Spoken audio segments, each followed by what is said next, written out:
Hi, this is Simon Upstall and welcome to another tutorial for Apple Motion. And today we're going to be taking a look at creating this Starling Murmuration.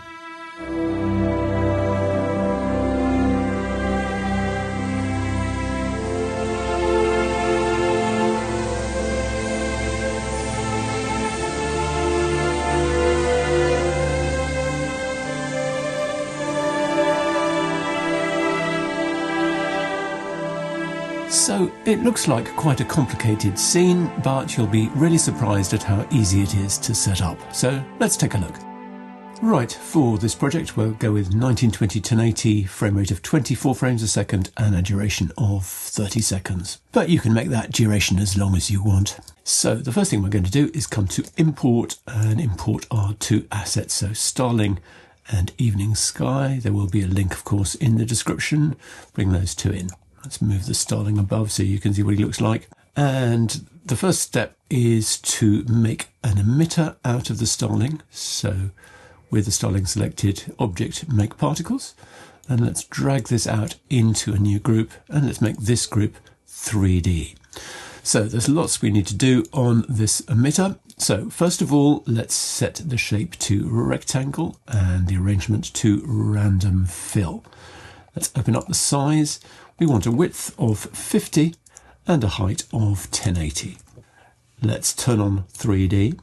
So we've got these three angle controls. We want 0 for the first, we want 90 for the second, which is the longitude, and we want 4 for the emission range. And I'm going to turn off face camera because it does actually look better like this. So then let's have a birth rate of 1280. Let's have a life of 9. Let's have a speed of 250 and a speed randomness of 125. Let's come down here to the opacity over life, open that up. Let's click here, click here, click here. So this first tag, I'm going to set the opacity to 0 and the last tag also to 0. So they're going to fade in and fade out. And the final thing we want to do is come down and set the scale to 15%.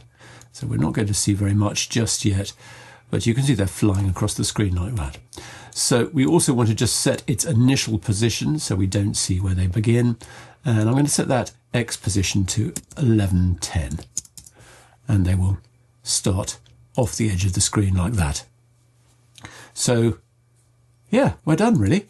No, we need to do a little bit more, don't we? First of all, let's open up the rotation, and I'm just going to add a bit of an oscillate to that Y rotation. Add parameter behavior, oscillate, and let's have an amplitude of 30 degrees. And that'll just sort of swirl them around a little bit more. But the main action is going to take place when we add a dummy or null object for them to react to. So I'm just going to use the rectangle tool, draw out a small square like that. Let's center it up to be tidy. Let's just give it a color that we can really clearly see. Okay, so we're going to animate this rectangle and then we're going to link the emitter to it. So we are going to come over to properties. We're going to oscillate the X and Y. So let's right click here, add parameter behavior, oscillate, and let's have an amplitude of 360. And I also want to add a wriggle behavior to that amplitude. So let's right click, add parameter behavior and wriggle. Amount of 100 is good. Let's have add and subtract for the apply mode. Let's set the frequency down to 0.2 and the noisiness down to 0. And then finally, I want to oscillate the Z position as well. So let's open this up, right click on the Z, add parameter behavior, oscillate. In this case, we want an amount of 300 and let's set the speed down to 3. Okay, lots of setup, but now we can come back to our emitter and we can link our emitter to this rectangle. And we're going to do it with behaviors, simulations, and orbit around. So let's select the rectangle as the source and let's include Z in this. And let's turn off our rectangle now, we don't need to see it. And I'm just going to increase that influence up to 1280. So we're already going to get something quite interesting like so.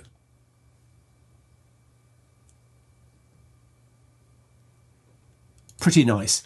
But we can make it even better because currently our birds are not following the direction of movement.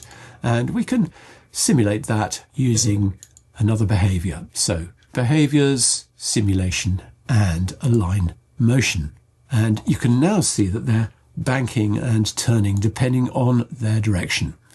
And that looks really nice, I think. So we're getting a really good murmuration effect. Obviously, I can't quite play this back for you because I'm screen recording at the same time. But really, there you go. We've actually created this murmuration pretty simply using just an emitter and a dummy object. I should, of course, point out in all fairness that if you were to look very closely, you'll see that some of the birds are sometimes flying upside down or back to front. And really, I don't think there's any way of actually controlling that and getting it to be physically accurate all the time. But, you know, they're small and they're distant and we're going to have motion blur and, you know, we can get away with it, I think. And there's just one final thing I want to do, which is to add a camera. And let's come over here, X rotation, set that to 45 degrees. Let's just turn off those 3D overlays.